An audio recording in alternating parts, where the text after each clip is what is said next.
দিও না মা, ও মা, মা ডাইলো না, পানি দিও না, না পাটা চলে যেতেছে বৌমা গো। চুপ, একদম চেঁচামেচি করবি না।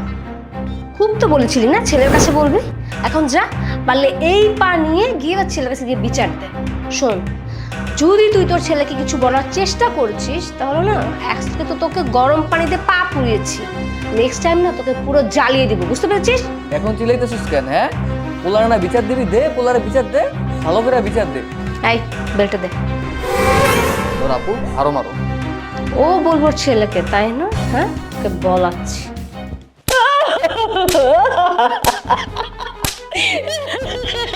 মায়েরও না বৌমা, মায়েরও না। শোন, এই বেল্টের বাড়ি না মনে রাখবি, যদি নেক্সট টাইম আমার ব্যাপারে আমার স্বামীর কাছে কিছু বলার চেষ্টা করেছিস তাহলে তোকে জানে মেরে ফেলবো, আর তোর ছেলেকে।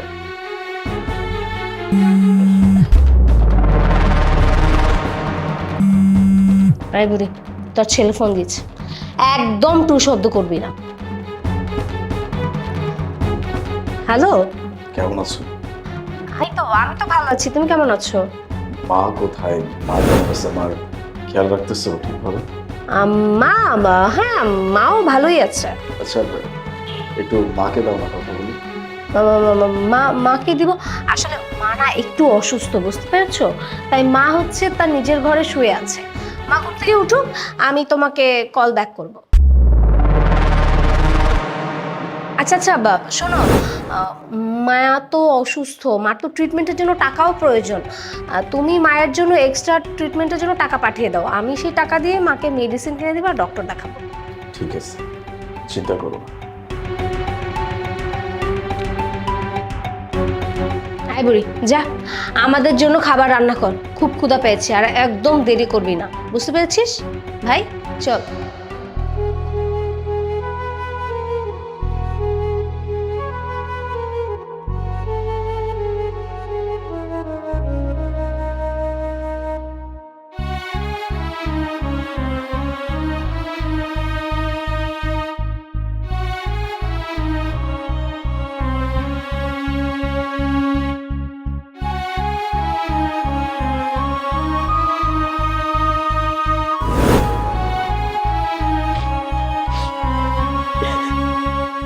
বাবা আলী, তুই আইস।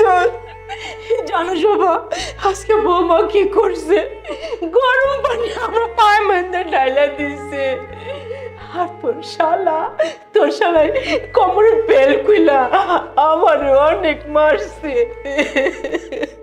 সবকিছু দেখছি, কিন্তু আমি না এসব কখনো কল্পনাও করি নাই ওরা তোমার সাথে এরকম কাজ করবে। তুমি চিন্তা করো না মা, আমি চলে আসছি না, সবকিছু আমি ঠিক করব। তুমি চলো আমার সাথে।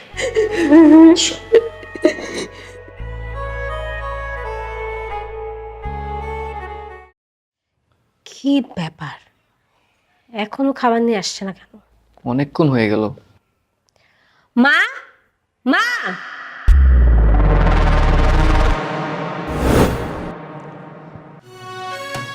আলিফ, তুমি তুমি এই সময় কই? কিছু তো বলে আসলে না। হ্যাঁ, এটা আমার বাড়ি। আমার বাড়িতে আমি কখন আসবো না আসবো সেটা কি কাউকে কৈফিয়ত দিয়ে আসতে হবে?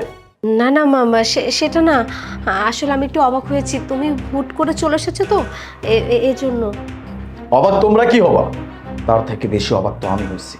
আমি তো এখন আসি নাই, সেই সকালবেলা আসছি। আসার পরে আমার বাড়িতে যা যা হয়েছে আমি সবকিছু নিজের চোখে দেখছি। শুধু দেখি নাই, যা কিছু হয়েছে সবকিছু আমি ভিডিও করছি। আমার মায়ের সাথে এরকম কাজ করতে তোমাদের বিবেকে একটাবারও বাঁধলো না? হ্যাঁ, কিভাবে করতে পারলো এরকম কাজ? আমার মা তোমাদের কি এমন ক্ষতি করছে? আমার মায়ের পায়ের উপরে গরম পানি ঢালছো, আমার মাকে বেল্ট দিয়ে পিটাইছো তোমরা। কতটা নির্মম মানুষ এরকম কাজ করতে পারে? কিভাবে করতে পারে? আরে যে তুই, এই কিভাবে করলি? সেই গ্রাম থেকে তোকে এখানে নিয়ে আসছিলাম, বন্ধু হয়েছে একটা, তুই একই হইলি। হ্যাঁ, আমার মায়ের সাথে এরকম আচরণ করার আগে তুই একটাবার তোর বোনকে বলতে পারলি না যে তুমি কার সাথে কি করতেছো? আমি যদি একটা বারে সব কিছু জানতে পারি তাহলে কি হইতে পারে কিচ্ছু মাথায় আসে নাই। হ্যাঁ, একটা বারের জন্য চিন্তা করতে পারিস না এই সব কিছু যদি আমি জানি তাহলে তোদের সাথে কি হইতে পারে জানবি কিভাবে আর ভাববেই বা কিভাবে? চিন্তা করার তো কোনো কারণ নেই, কারণ আমি তোদেরকে বিশ্বাস করছি, তোদেরকে বিশ্বাস করে আমার মাকে তোদের কাছে রেখে গেছি, তোদের দায়িত্বে রেখে গেছি, আর সেই দায়িত্ব তোরা এইভাবে পালন করতেছিলি।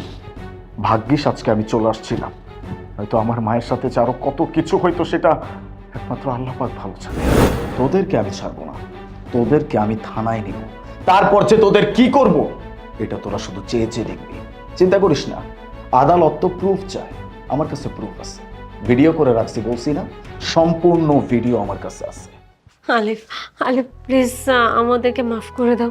আসলে আমি লোভে পড়ে না আমার মাথা খারাপ হয়ে গিয়েছিল, তাই আমি এসব করেছি।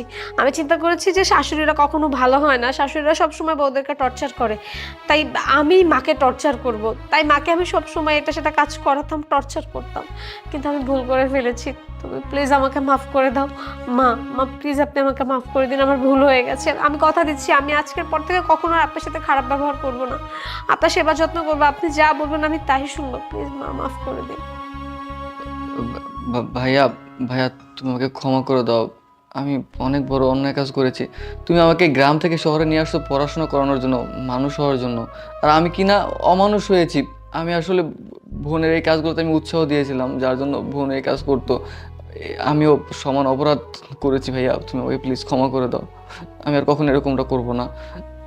বাবা, ওরা যখন ক্ষমা চাইতেছে তোর কাছে, তুই ওদেরকে মাফ করে দে বাবা। ঠিক আছে মা, আমি ওদেরকে শেষবারের মতো মাফ করে দিচ্ছি, তবে একটা কথা মাথায় রেখো, নেক্সট টাইম কোনোদিন এরকম করা তো অনেক দূরের কথা, যদি এরকম চিন্তাও মাথায় আসছে আমি কিন্তু কাউকে ছেড়ে কথা বলবো না। চলো।